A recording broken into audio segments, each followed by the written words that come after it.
is 11:51 this Monday morning. You're watching extended coverage as we track Hurricane Sandy for you. But at this point, it's close enough because the conditions are really brutal in many locations along our coastline. Let's go to Jim Lokay. He's down on the Cape in Chatham right now.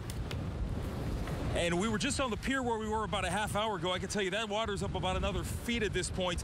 And this parking lot, as we said, they expected it to be halfway underwater in about 4 hours or so. We're hitting that point where it's going to be high tide, and you can see the waves just reaching over there and really flooding this parking lot. And as we've been saying all morning long, it's not the wind that's been the main issue, although we are starting to see small upticks in that. It's the fact that these tides are really sweeping over. This parking lot was full of cars before. In fact, we had to move our live truck out of position because of the flooding that was really overtaking the area. Some of the catch basins that are here in the parking lot, the Chatham Fish Pier, those have been overwhelmed. So at this point, they've actually asked us to step a little bit away from the pier at this point as well. So they're really starting to take those precautions to make sure that everybody's safe through this area.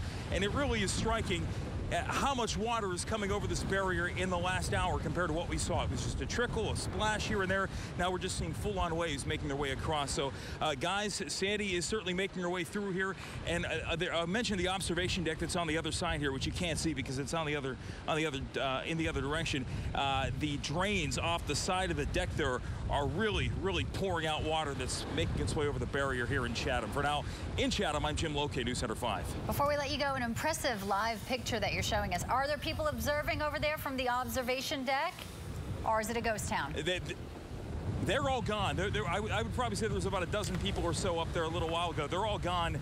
And to tell you the truth, well, obviously there was a curiosity factor. I tend to believe, too, the fact they didn't look like they were prepared to be out in the elements. I mean, there are people out here who were in shorts and T-shirts to come down and take pictures. And as a few folks said to us before, it's really not smart to come out here, period, let alone to be here not dressed properly for the elements.